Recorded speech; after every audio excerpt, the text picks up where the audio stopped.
Yamaguchi Jepang bantah pernah terbitkan ijazah S2, S3 Rismon. Tamat sudah teman-teman. Nasib Rismon ini, kesombongannya selama ini berakhir sudah, cukup sampai di sini. Laporan atas dirinya ini berjalan dengan semestinya. Ini dia videonya. Mari kita tonton sampai habis teman-teman. Bahwa atas laporan dari Bang Mil ya terhadap Rismon yang diduga menggunakan ijazah palsu gitu ya, dan mengklaim dirinya peneliti gitu ya. Memang sejak awal kita sudah mengetahui hal ini karena kita yang pertama kali mendapat respon dari Yamaguchi ya. Mereka menyatakan bahwa tidak pernah menerbitkan ijazah atas nama tersebut. Aduh, bahkan kena. Ijazah yang ditujukan itu kita konfirmasi kepada Yamaguchi dan hasilnya sama, bahwa itu tidak pernah dikeluarkan. Jadi kalau misalnya ada sebuah ijazah dikatakan tidak pernah dikeluarkan penerbitnya, itu sudah dipastikan apa kira-kira gitu ya, kok bisa ada gitu ya.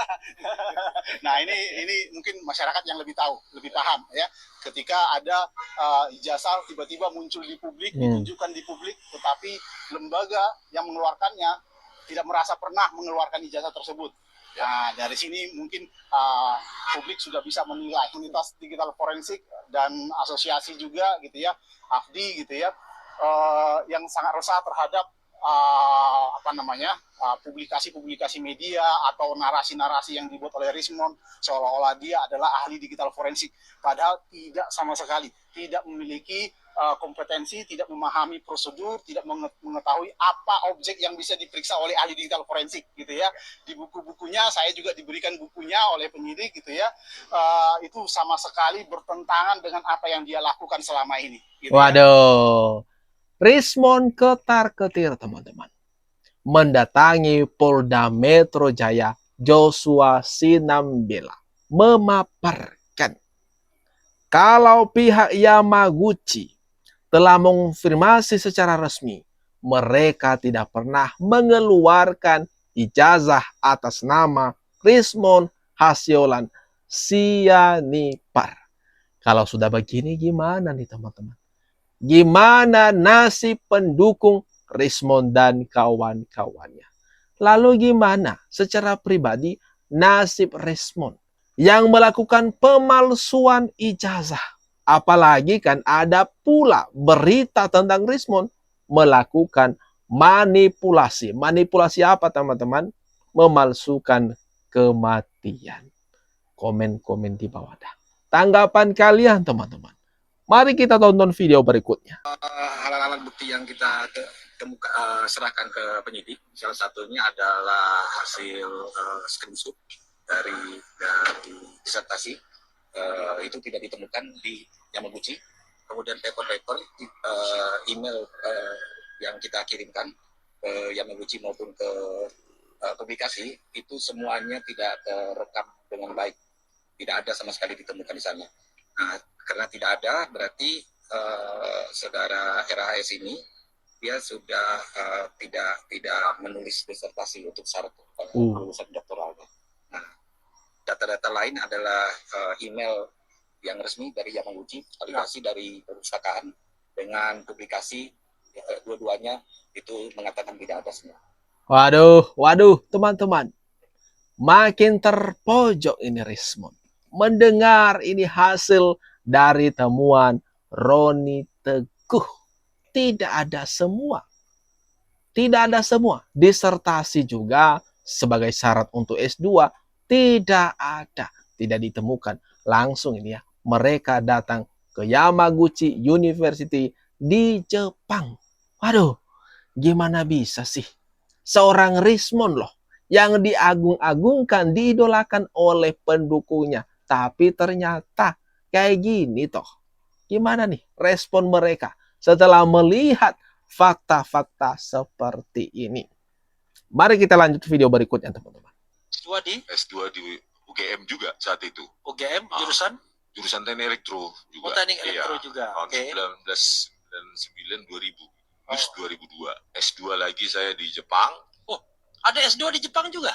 Saya minta, Bang. Karena agak kurang keren S2 UGM gitu. Oh, sombong. Sombong ini dia. Oke. Bukan apa-apa, Bang. Memang dibilang Ya, dosen. di Jepang itu dapat beasiswa dari mana?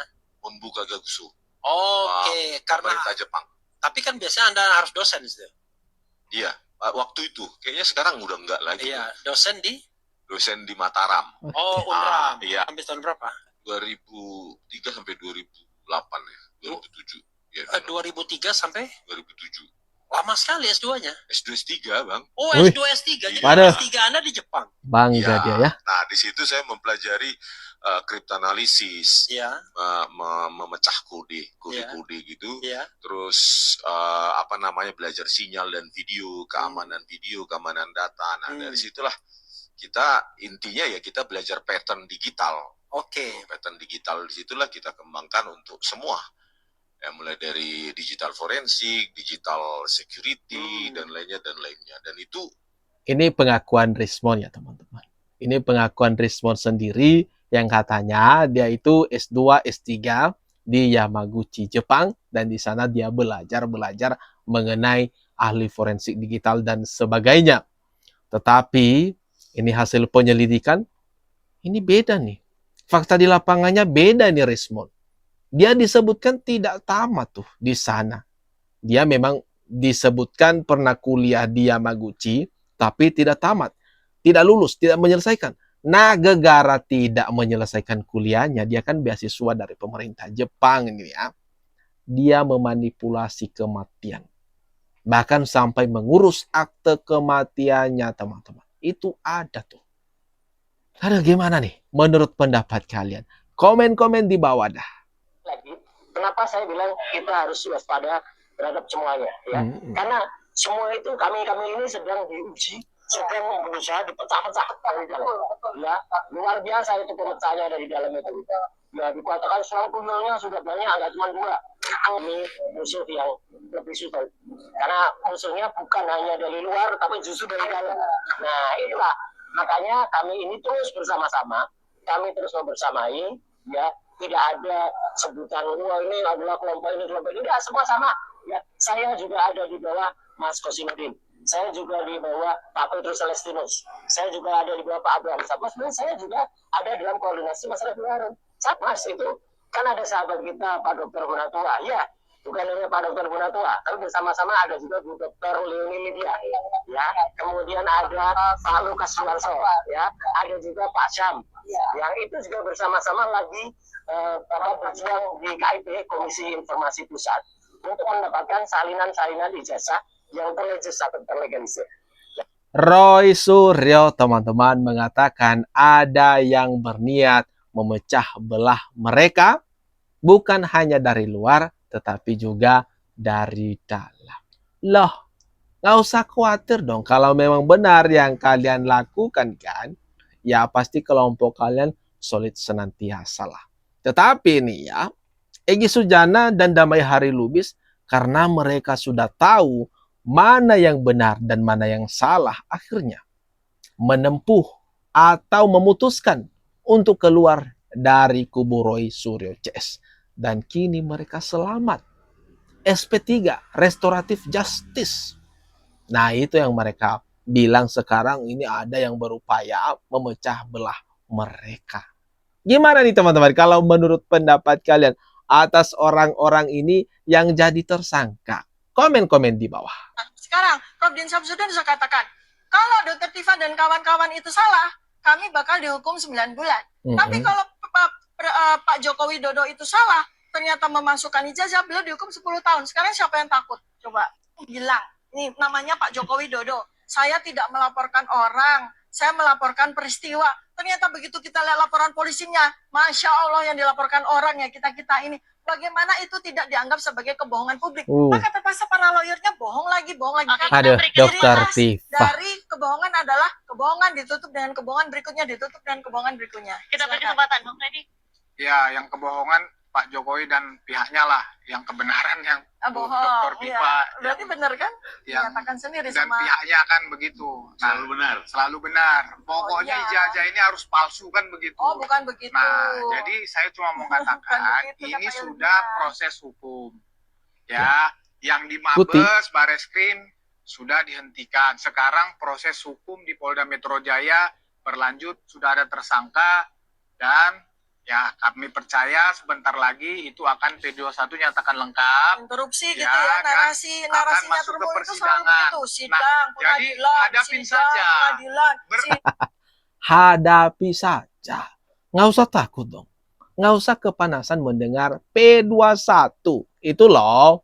Kalau sudah lengkap semuanya penyidik, kemudian dilimpahkan ke kejaksaan, dan disertai penahanan para tersangka. Nah, ini Tifa langsung kepanasan, takut, ketar-ketir dia.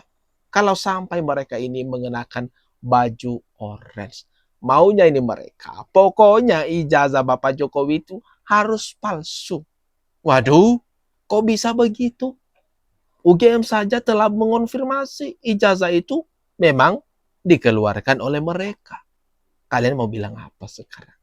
Oke, lanjut videonya teman-teman. Kawan-kawan sudah saya prediksi dari awal, mereka itu seperti orang yang tenggelam.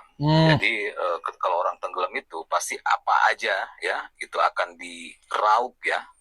Nah, dan ini yang kita lihat ya, mereka ke MK, mereka ke DPR, mereka kemana-mana, ada yang sibuk jualan-jualan buku.